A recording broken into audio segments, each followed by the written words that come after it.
I started making this video because I wanted to play Savage Resurrection, and I couldn't, because no one was playing, and I don't think there are any servers and the game is unlisted on Steam, and I had one question. Why? Well, the answer is that S2 Games, the company behind the game, shut down. Why did the company shut down? Well, I guess the short answer is bad leadership and bad decisions. In my opinion, the key bad decision was selling Heroes of Newerth, their mildly successful MOBA game. But from the amateur research I've done, there was more wrong in the company than one or two bad decisions. And by the end of this video, I think you will be glad that this company shut down and that the CEO left the game industry to sell soap. No, I didn't make that up. There is no way I could have come up with a story of down on his luck video game CEO sells soap to make ends meet. Also, there is a rumor that the CEO funded S2 Games with money from the adult entertainment industry. But enough monkeying around, it's time to tell the story of S2 Games. In 2003, S2 Games released their first and in my opinion best game, Savage: The Battle for Newerth.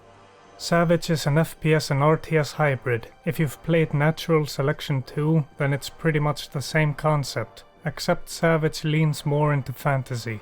But for those that know nothing about this very niche genre, I'll give a quick explanation. The RTS element of the game is that there is a commander who builds a base and expands it, and gives orders to the units. And those units are where the FPS element comes in. Non-commander players can play as foot soldiers and move around the map as they like, with of course the goal being to engage and kill the enemy team. And because this is an RTS, you win when you destroy the enemy base. There are two factions in Savage, the humans and beasts. With humans being better in ranged combat, essentially they have better guns, and the beasts are better in melee combat. Side note, this game really reminds me of Small Soldiers. God, I love that movie. I'm gonna go watch it now. Anyway, you'd think that humans would be stronger because they can kill the beasts with their guns before the beasts can get to them, but you would be wrong. The beasts are fast, and they have a dodge ability. Essentially, the beasts avoid bullets with aggressive zigzagging. I can dance all day! I can dance all day! Try to hit me! Try to hit me! Come on! Once the beasts are in melee, they have all the advantage. You can block as a human, but that hasn't helped me much personally, since I'm only at the game's skill floor. Yeah, that's right, I play this game from 2003 in the form of Savage XR. A dedicated fan continuation of Savage with lots of improvements for the original game. And there are regularly 20 or more people playing this game, and that's enough for a good match, so if you wanna check it out at least for the history, then I thoroughly recommend it. I jumped forward a little bit, so I need to fill in the gap. Before Savage XR, S2 Games turned the game into freeware in 2006, and they released the source code to the public so that the players could still enjoy the game. And I really wish that would happen more in the games industry. Side note 2, in the Savage XR main menu there's a comic book that tells the premise of the game, and I have to assume that the comic was there in the original game, and I really like that it's there. It's nice to have a little lore. In an interview with Faces for Radio, Marc Deforest, the CEO, admitted that S2 Games didn't support Savage 1 the way they should have supported it, and he said that it hurt them in the long term. I have to say, and it's not something that I think I should really walk around and openly, admit, but we didn't support Savage 1 the way that we should have supported Savage 1.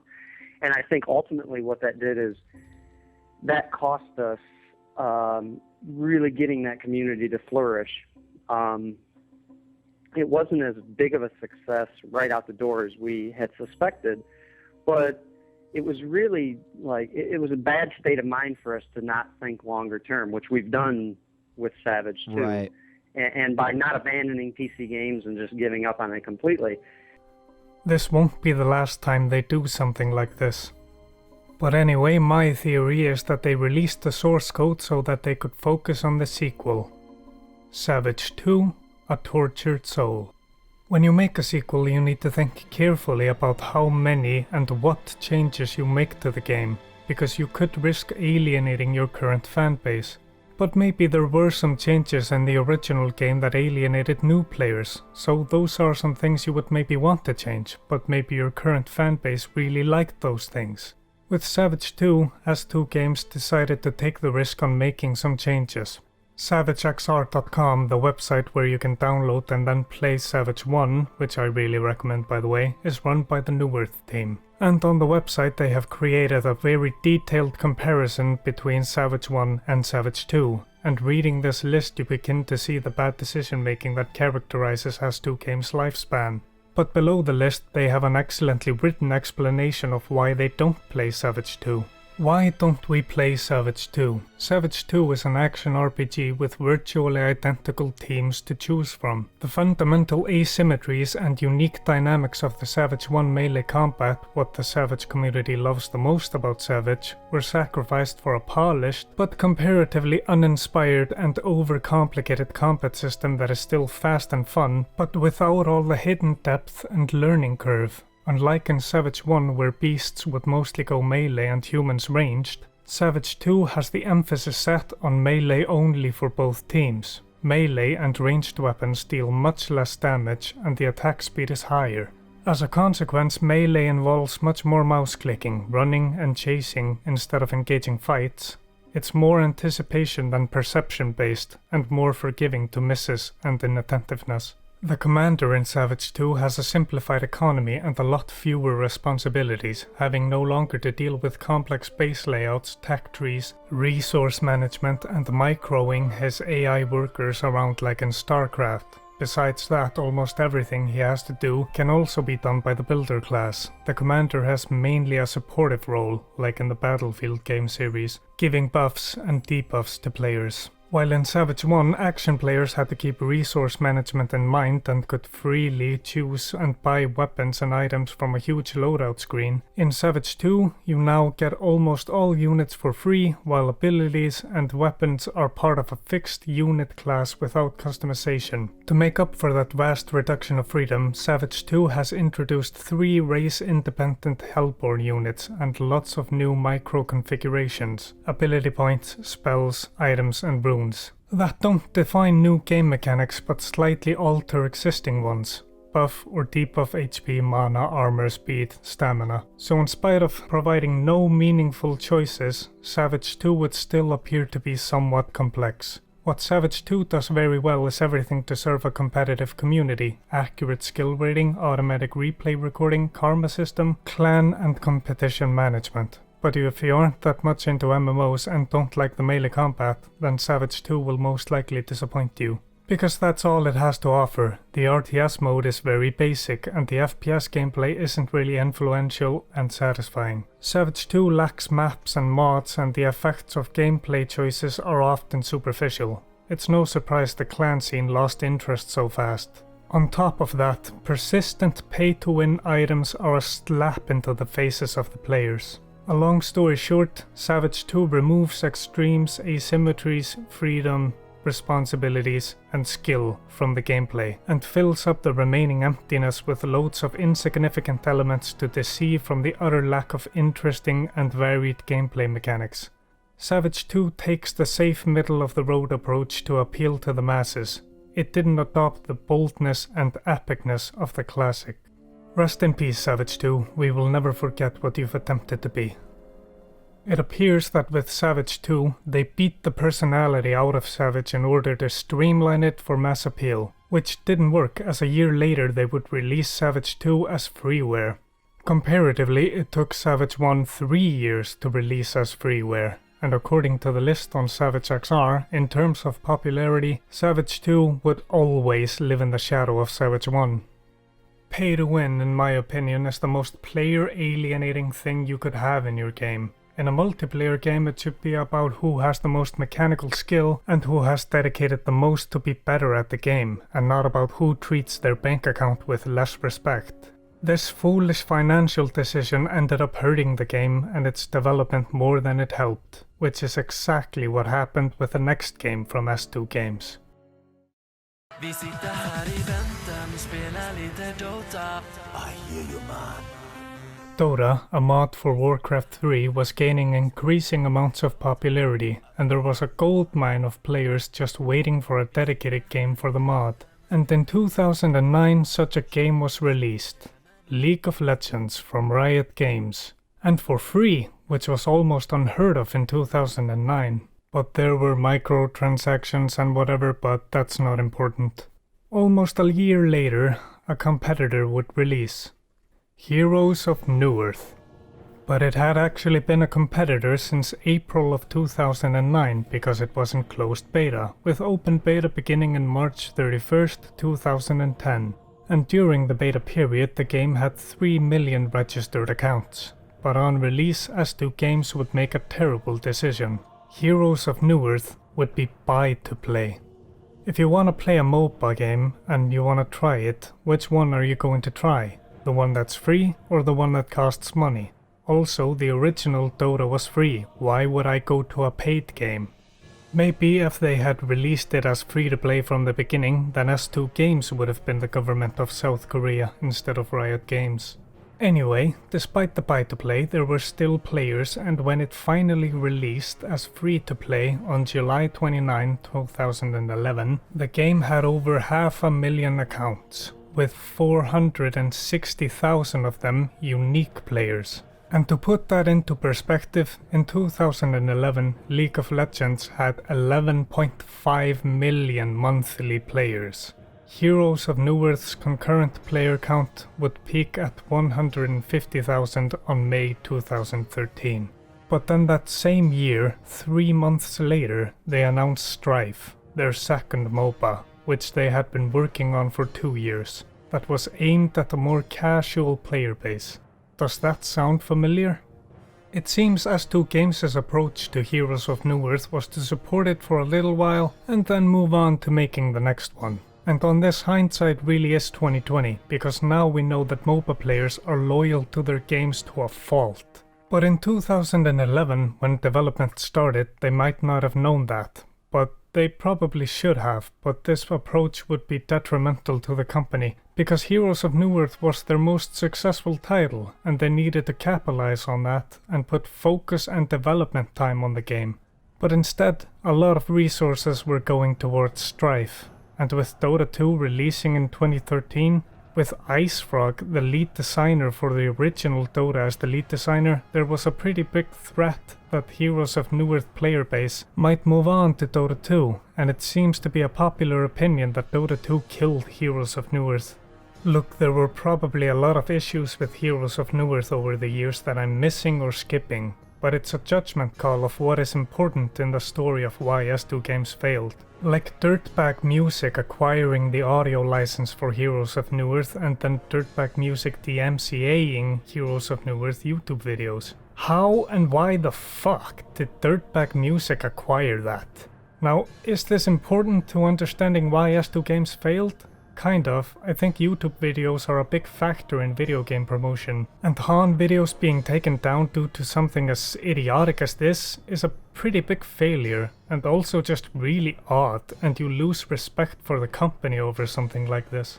And reading old Reddit posts from the community, it seems S2 Games had a habit of bad business model changes and other changes that would upset the community and get people to leave. But in all, I think the worst decision with Heroes of Newerth was making it cost $30, since it drove people over to League of Legends. However, reading some Reddit comments, it appears that when they were making Heroes of Newerth they were deep in debt. So that's most likely the reason they had to have the game cost $30. They needed money. Then, when the game got released, they would fire the staff after release and waited to see what would happen. This obviously would be a mistake because a game like this needs good support, and lack of staff means lack of support. And the dev team that remained had a habit of making themselves unlikable. Now is a good time to talk about Marc Deforest. Hey everybody, Marc Deforest here, CEO of S2 Games. When I look into S2 Games, I couldn't find a positive comment about the man. Well, except this one. Damn, Melican, rocking that Clooney look, liking it. Hype level rising, by the way. When you see a sinking ship, a big part in knowing what happened is looking at what the captain had been doing. Marc is a very colorful character. Supposedly, Marc made a bunch of money in the porn industry, which he then used to get into the gaming industry. I didn't really find anything substantial when I tried to find out the truth to that, so we don't know if he was a performer or a producer. The only things I found were rumors and an old thread that described Marc as a porn cartel boss, and that he separated his name from the industry so that he could move on to the video game industry. However, in the Faces for Radio interview, Marc described himself as a self-made business person, and he didn't want to go into more detail than that. Marc, I'd love for you to just kind of introduce yourself, tell us how you got involved with S2 Game, and then let's talk a little bit about Savage 2. Okay, perfect. I can go back to say that I'm a self-made business person, I guess. I don't want to go into any further depth than that, but to say that I made it big when I was young. And being an avid gamer, I said I would love to diversify my income portfolio, and why not do it in something I'm passionate about, making games. So I hooked up with a couple of guys, Sam McGrath, Jesse Hayes, and I'm probably going deeper than you guys want, but I'll make it quick. And we hooked up and we made S2 Games. And what we wanted to do was make a game that we always wanted to play. So we came up with Savage 1. And that was back in, I want to say, about 99. Yep. So we programmed an engine from scratch. We're obviously extremely ambitious, probably overly ambitious for what we can accomplish being an indie group of guys, self-funded from my wealth. And, we brought some extra guys on board. We made a game in 2003. We put out Savage 3. If you made your money in a, let's just say, a legitimate or moral way, why wouldn't you just say it?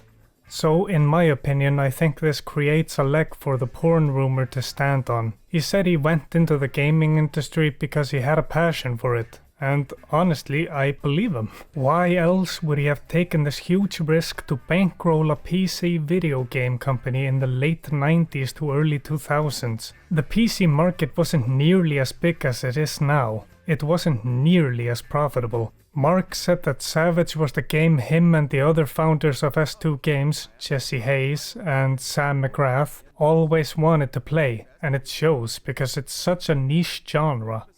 In my research into S2 Games, Marc gets painted as the type of leader that can build the ship and send it to sea, but Marc isn't the one that should steer the ship. A good example of that is how he would talk to people when he played Heroes of Newerth. He would drop F-bombs and N-bombs and just, wow, maybe you should use some of that soap on that foul mouth, Marc. When the CEO of the game you play behaves like this, it doesn't inspire a lot of confidence in the development, and as we see later may be reflective on the internal culture of S2 Games. Marc loved to create something new, whether it was a new game or a new business, and managing the same thing for long would make him restless, and that would show when he started a new MOBA project that would be called Strife. What did you guys learn from Heroes of Newerth that's bringing over to Strife?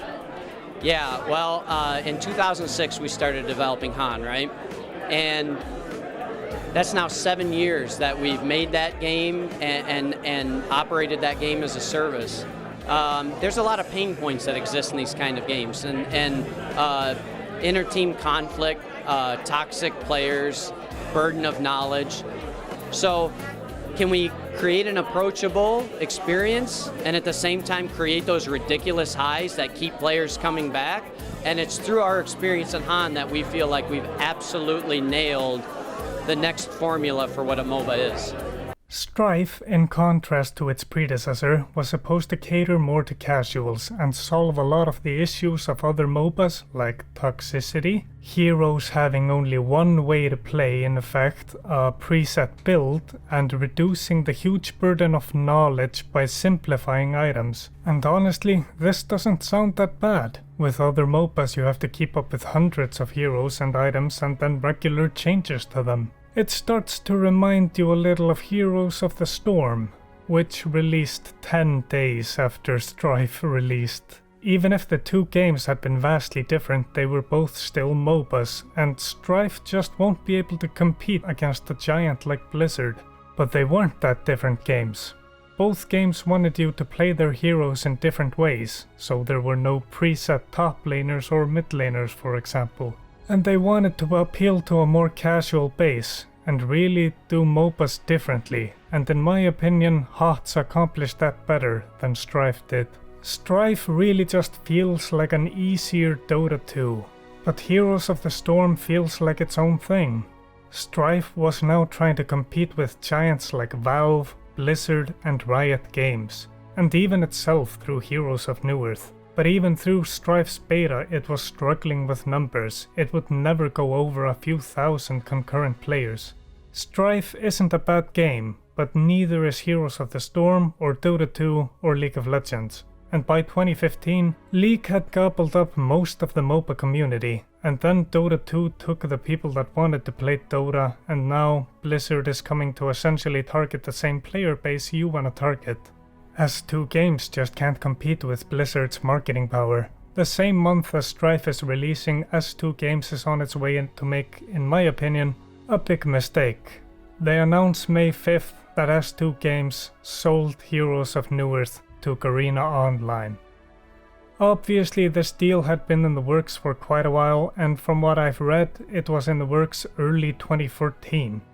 Apparently this deal would greatly benefit Marc Deforest personally, and of course allow the company to purely focus on Strife, but in my eyes they just sold their golden goose. There are some pretty heavy quotation marks on that one, but this sale is the first I hear of Scott Valencia, because he likely negotiated the sale. Scott Valencia was hired as the head of business development for S2 Games somewhere around August 2012. Scott Valencia, in short, is a compulsive liar and a human snake. I'd go as far as to say he's a sociopath. Just an awful human being. I'd like to list some of the things he's done, and since it's old news, someone has already summed it up pretty well. Set up dummy corporations with fake investors to fraudulently purchase CPL, that's the Cyber Athlete Professional League, Jesus Christ that's lame, from its owners and under his own employer's nose. Lied to his co-purchasers, one of whom was a single mother, and reading the really long story from her, it seems like he really manipulated her into thinking that it was her best option, because he said she was about to get fired from her job soon, which I think was a lie. He hired a Middle Eastern PR firm to release false statements about an investment group giving them money. Sponsored in quotation marks a bunch of tournaments, then never paid any of the winners. He bought another league but using similar fraudulent means to distract suspicious people. He then threw his co-founders under the bus. That's basically it. Literally everyone in esports hates his guts. And yet Diva and Malikin insist he's their best employee and amazing. Oh, and he also lied about being ex-Special Forces. So he added... he added stolen valor to his... Oh my god. Best case scenario is that Scott manipulated Marc into thinking he was awesome. Worst case scenario is birds of a feather flock together. But hey, at least he got Marc to stop calling his player base the N-word. And now Scott is trying to get into politics. I think. I can't seem to find a picture of him during his time in S2 Games. Maybe that's intentional. The Heroes of Newerth staff that was under S2 Games would become Frostburn Studios and be owned by Garena. Part of the agreement between S2 and Garena was that none of the Haunt developers could be hired by S2, except 5 people. And when S2 approached them with the offer, none of them accepted, and they kept working on Han under Garena. For me, this implies either that few had faith in Strife or that S2 had a bad work environment. Or both. Before Strife would release, there were 2 big meetings in the company, with half the company in each meeting. One of those meetings was about that half of the company getting fired. But hey, at least Frostburn did hire some of the people that got fired, so that's good. and it was probably in Heroes of Newerth's best interest to not be managed by S2. And in terms of Strife, its biggest player count came when a big League of Legends content creator made a video about it. And the player count jumped to 10,000 over a weekend and then back down again. This was during open beta. Then, at release, 3,418 players, and then 2,906 in May, then 1796, then July 918. And it would never go over 1,000 again. And then April 2018, 99 players. And it would never go over 100 again. But in 2016, S2 Games came with a Hail Mary attempt. Savage 3. And at release it had close to 2,000 players. That was in August, then in September 211 players. It would have some jumps like that, but regularly it stayed around a few hundred. And trying to find any information, the reason for this lack of player base, most people tend to blame it on S2 Games never really marketing their games, and in 2016 that should have been super easy through any social media site. I think I personally found Savage Resurrection when randomly scrolling through Steam. Apparently it was re-released as free-to-play in 2017. Maybe that's why the player number jumped to 400. Why was this game buy-to-play in the first place? What would it take for you to learn, Mark? Jesus. They did try to promote Savage 3 through some YouTubers, but it just wasn't enough. In 2018, Strife and Brawl of Ages servers would be shut down, and then S2 Games would be quietly closed down. Oh yeah, Brawl of Ages was a Clash Royale ripoff.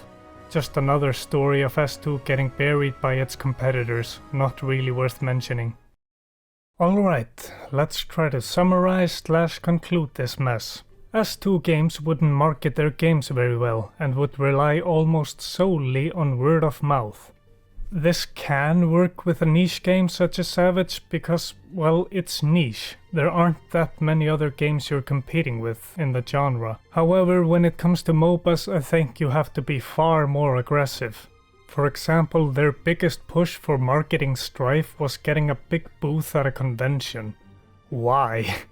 I think it would have been far more effective to just email YouTubers or buy ad space on social media, and it would have been cheaper too. Seems they were just stuck in outdated marketing tactics and never evolved with the times. When it came to MOBAs, they had a habit of being buried by their competitors. In my opinion, their only real chance was with Heroes of Newerth, but Riot beat them by innovating on their business model, so there was no barrier to entry. And when Heroes of Newerth caught up to League by going free-to-play, it was pretty much too late. Strife was doomed to fail. It was highly unlikely it was going to be able to compete with what was already there. Sure, it could have grabbed the casual player base, but Blizzard was about to snatch those players. And I think you can't be too casual with MOBAs. Esports is almost baked into the genre at this point. I have never found so much dislike within the community for the CEO of the company of their game. I mean, sure, most communities talk about greedy CEOs, but in this one they have stories of meeting him in game and how much of an asshole he was. Oh yeah, Marc Deforest. I remember playing against him in Han. Then he called me a nick. Other employees of S2 would behave badly publicly, and it would reflect badly on the company. Mark's leadership appeared very knee-jerk, and his attention would jump from project to project. This doesn't really work when you're making multiplayer games. Some of the things I've covered hint at S2 Games not being that great of a work environment. I mean, the type of person that would hire Scott Valencia, I have a hard time imagining them as a joy to work under. S2 wouldn't support their games properly. That one Mark admitted, at least when it came to Savage 1. When a game would release, Mark would want to move on to the next one. When your games are multiplayer focused, this philosophy doesn't really work. You have to continue developing the game well past release and continue innovating it and giving players reasons to come back and even innovate on their reasons to give you more money. Remember to keep those reasons fair. Never go for pay to win, it's insulting to your player base. Almost every game S2 would release was a dud. except for Heroes of Newerth, and they sold that off. Personally, I think Savage 1 is their best game, and I find it enjoyable. However, I completely realize that I am most likely in the minority on that. It is a niche genre, and an asymmetrically balanced game. Most asymmetrically balanced games tend to be niche, and don't do that well player base wise. I mean, look at Natural Selection 2, Evolve, or Nosgoth. Nosgoth died. But that's not necessarily the fault of the game entirely. When Savage 3 came out, even if it had been marketed well, what reason was there to move from Savage XR to Savage 3? You are asking players to move from a game that is effectively controlled by the community for the community, to a game that's managed by a company that the community has very little faith in. And even when it came out, it needed more features and to fix issues with the game. Let's put their games into an analogy about steaks. They are aiming for medium, but their games always come out as either rare or medium rare at best. And they never gave themselves enough time with a project to properly cook it. There is one thing that ties almost all the reasons together, and that's money. They didn't support Savage 1 enough because of money. They made Heroes of Newerth into a failure because of money. Maybe. It's a real head scratcher for me. They didn't have enough money to support Savage 1, but they had enough money to make Savage 2. Then the same with Savage 2 and Heroes of Newerth, and again, Han and Strife. I don't think money was the issue here. There is an implication that S2 Games was held up by Marc Deforest's money, and that he gained a lot from Heroes of Newerth financially. I think the problem here is Marc. He jumped from project to project, always playing with the new toy, and as a result of that, S2 Games never really went all in on a project. And multiplayer games kinda require you to go all in. S2 is a good example of how bad leadership can kill a studio. Sure, I can't pin all of the blame on Marc. When it came to MOBA, they just got their ass handed to them by their competitors. And their other games, well, it's hard to keep a studio standing on top of something so niche. But I say Marc takes about 80% of the blame. I hope you enjoyed this video and learned at least something. There's a small volcano happening in my country right now, and the tourists came to see it and caused another wave of COVID infections. So now I pretty much have nothing better to do than make videos about the video games no one plays. Maybe soon I'll make one about a popular game. Maybe one that shouldn't be as popular as it is. If you'd like to check out any S2 games, then I'll have the links in the description. Subscribe.